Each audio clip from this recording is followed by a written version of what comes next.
Hello student, today we see the new topic that name is the standard electrode potential. In my previous video lecture we have seen that the Daniell cell. Daniell cell में हमने देखा था कि वहाँ पे redox reaction होती है. Daniell cell कैसे बनाए थे हमने? तो एक हमने बीकर लिया था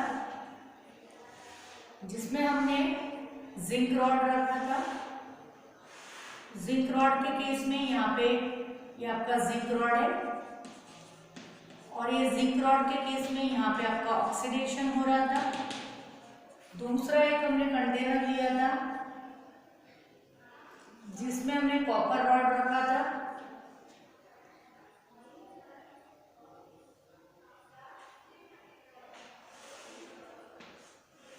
और ये कॉपर रॉड जो था ये वाले केस में आपका रिडक्शन होगा. ठीक है. और जो भी रिएक्शन जो भी यहाँ पे और ये दोनों सेल जो है वो सॉल्ट ब्रिज से अटैच थे. आपके ये दोनों जो कंटेनर थे वो सॉल्ट ब्रिज से अटैच थे. सॉल्ट ब्रिज के अंदर अगर सॉल्यूशन इन KCl में प्रेजेंट था और ये आपके एक वोल्टमीटर से क्या थे अटैच थे. ठीक है. तो ये वाले केस में जब ऑक्सीडेशन और reduction simultaneously occur in a reaction, that reaction is the redox reaction. ये यहाँ पे आपका क्या हो रहा है? रेडॉक्स रिएक्शन हो रही है. रेडॉक्स रिएक्शन क्यों हो रही है कि एक जगह पे आपका ऑक्सीडेशन हो रहा है, दूसरी जगह पे रिडक्शन हो रहा है. पर जब भी कोई रिएक्शन में ऑक्सीडेशन और रिडक्शन साइमल्टेनियसली होता है उस रिएक्शन को हम लोग क्या कहते हैं? तो रेडॉक्स रिएक्शन कहते हैं. ठीक है. तो ये हमने प्रीवियस वीडियो लेक्चर में देख लिया था. आज हमको स्टैंडर्ड इलेक्ट्रोड पोटेंशियल देखना है. तो ये जो दोनों जगह पे आपका ऑक्सीडेशन हो रहा है या रिडक्शन हो रहा है, यहाँ पे आपका ऑक्सीडेशन पोटेंशियल है. ऑक्सीडेशन पोटेंशियल होता है और यहाँ पे आपका रिडक्शन पोटेंशियल होता है. ऑक्सीडेशन पोटेंशियल और रिडक्शन पोटेंशियल का जो डिफरेंस आता है उसको ही हम लोग इलेक्ट्रोड पोटेंशियल कहते हैं. लेकिन यहाँ पे ये स्टैंडर्ड वर्ड आ गया. ये स्टैंडर्ड वर्ड क्या कहता है? तो ये जो रिएक्शन हो रही है ऑक्सीडेशन और रिडक्शन जो रिएक्शन हो रही है वो स्पेसिफाइड कंडीशन में होती है. स्पेसिफाइड कंडीशन मतलब कि क्या? तो जिसमें आपका टेम्परेचर 298 केल्विन हो, जिसमें आपका प्रेशर जो होगा वो 1 atm होना चाहिए. ये आपका स्पेसिफिक टाइप का कंडीशन रहेगा और जिसका कॉन्सेंट्रेशन जो रहेगा वो 1 मोलर रहेगा. मतलब यहाँ पे जो आपने कॉपर सल्फेट सॉल्यूशन डाला है और यहाँ पे आपने जो जिंक सल्फेट सॉल्यूशन डाला है ये दोनों सॉल्यूशन का कॉन्सेंट्रेशन जो रहेगा वो 1 मोलर रहेगा. That means when the oxidation and reduction simultaneously occur in a reaction in a standard condition, that reaction is given us the word standard electrode potential. अब यहाँ पे आपका क्या देगा? तो ऑक्सीडेशन पोटेंशियल देगा और यहाँ पे क्या देगा? रिडक्शन पोटेंशियल देगा. लेकिन साइमल्टेनियसली ऑक्सीडेशन और रिडक्शन हो रहा तो ये इस केस में आपका स्टैंडर्ड इलेक्ट्रोड पोटेंशियल कहा जाएगा. ठीक है. अगर मैं बात करती हूँ यहाँ पे, अगर इलेक्ट्रोड की बात करती हूँ ओनली, ये इलेक्ट्रोड है तो हम उसको इंडिकेट करते हैं ओनली ई से. लेकिन स्टैंडर्ड इलेक्ट्रोड पोटेंशियल की अगर बात करते हैं, ये इलेक्ट्रोड पोटेंशियल है, ये आपका इलेक्ट्रोड पोटेंशियल है जिसको हम इंडिकेट करते हैं ई से. लेकिन स्टैंडर्ड वर्ड आ गया तो हम उसको किससे इंडिकेट करते हैं? तो standard potential, standard electrode potential, standard electrode potential को हम लोग इंडिकेट किससे करते हैं? तो ई नॉट से. मतलब ई के ऊपर आपका एक छोटा सा जीरो आएगा जिसको हम बोलते हैं ई नॉट. तो ई नॉट ये वर्ड से स्टैंडर्ड इलेक्ट्रोड पोटेंशियल को इंडिकेट करते हैं. तो ये जो आपका ई नॉट है मतलब कि स्टैंडर्ड इलेक्ट्रोड पोटेंशियल है, उसको कैसे फाइंड आउट किया जाता है? अगर कोई भी सेल रिएक्शन होगी तो आपको पता है इस वाले रिएक्शन में हमने किस टाइप से रिएक्शन लिखी थी, यहाँ पे हमने किस टाइप से रिएक्शन लिखी थी. यहाँ पे ऑक्सीडेशन हो रहा मतलब इलेक्ट्रॉनों का लॉस हो रहा था, जहाँ पे मैंने रिएक्शन इस टाइप से इंडिकेट की थी. आपको याद आ रहा होगा कि जिंक लिया था मैंने और यहाँ पे आपका जिंक जो है वो एक्वियस कंडीशन में आके 2 इलेक्ट्रॉनों का लॉस कर रहा था. ठीक है। और कॉपर के कंडीशन में 2 इलेक्ट्रॉन को वो गेन कर रहा था और गेन करने के बाद वो जिंक कॉपर जो है वो माइनस चार्ज में कन्वर्ट हो रहा था। ठीक है, तो इस केस में आपका ये जो आपका जिंक था ये सॉलिड था, ये एक्वियस कंडीशन में है और यहाँ पे ये एक्वियस कंडीशन में है और ये सॉलिड कंडीशन में आ रहा था। ये यहाँ पे आपका पॉजिटिव इलेक्ट्रोड फॉर्म हो रहा था। तो इस टाइप से आपका ZnCu एक्वियस कंडीशन में और यहाँ पे सॉलिड कंडीशन में। इस केस में जिंक जो है वो एक्वियस कंडीशन में और कॉपर जो है वो सॉलिड केस में। इस टाइप से आपकी नेट रिएक्शन मिल रही थी, राइट, याद आ रहा। तो ये वाले नेट रिएक्शन में आपको इलेक्ट्रोड पोटेंशियल मिल रहा था, लेकिन मुझे स्टैंडर्ड इलेक्ट्रोड पोटेंशियल अगर फाइंड आउट करनी है तो ये रिएक्शन स्पेसिफाइड कंडीशन में कैरीड आउट करनी पड़ेगी। कौन सा? टेम्परेचर 298 केल्विन होना चाहिए, प्रेशर 1 atm होना चाहिए, कॉन्सेंट्रेशन जो है वो 1 मोलर होना चाहिए।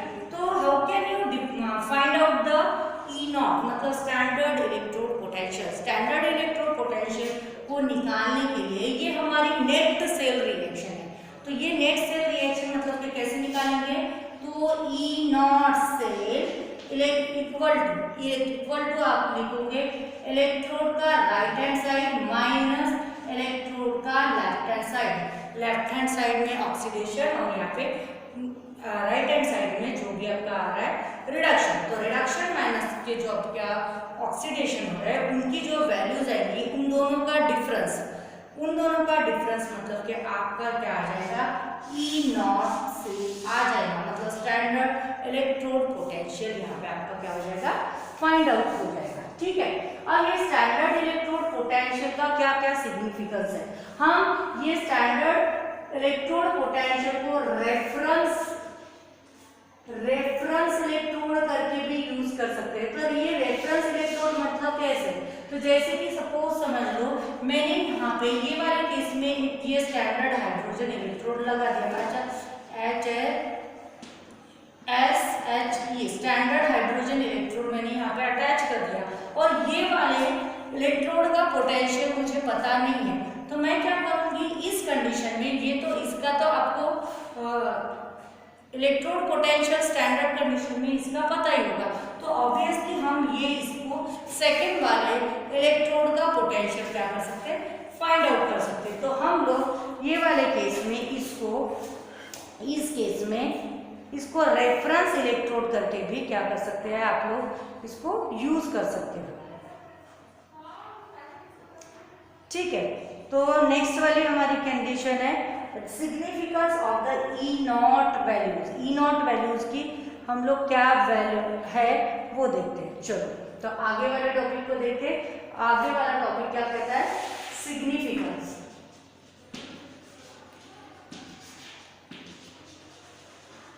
Significance of what? E0 value. ये E0 वैल्यू का क्या क्या सिग्निफिकेंस है?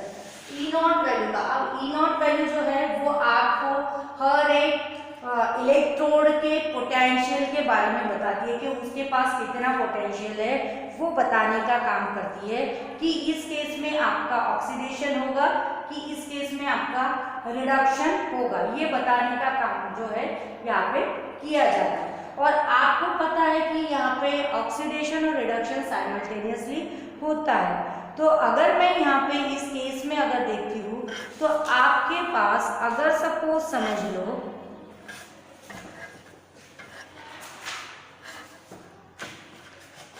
निगेटिव वैल्यू अगर रहे, पर सपोज समझ लो E0 की वैल्यू, अगर E0 की वैल्यू अगर आपकी ज़्यादा है, E0 की वैल्यू अगर आपके पास ज़्यादा है तो उस केस में वो रिएक्शन में आपके पास रिड्यूसिंग एजेंट वो कहलाता है। जैसे कि सपोज समझ लो ये वाला एक चार्ट आपके टेक्स्ट बुक में दिया है। टेक्स्ट बुक अगर आपके पास होगी तो पेज नंबर 19 निकालो, उसमें आपकी E0 की वैल्यू दी है, वोल्ट मीटर में दी है। वहाँ पे आपकी वैल्यू जो है फ्लोरीन से लेकर के लिथियम तक की दी हुई है और यहाँ पे फ्लोरीन की वैल्यू 2.87 दी है। क्या कहा मैंने? फ्लोरीन की जो वैल्यू है वो आपकी 2.87 दी है और लिथियम की जो वैल्यू है वो आपकी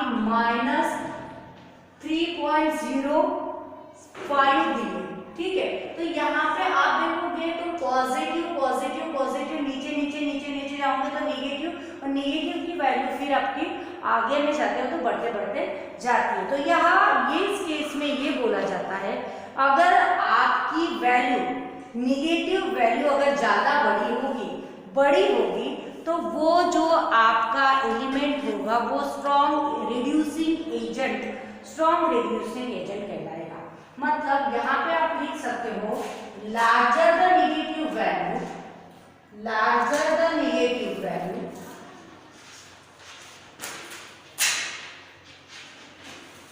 वैल्यू अगर आपकी किसकी लार्ज होगी, नेगेटिव वैल्यू अगर आपकी लार्जर होगी तो that means the stronger the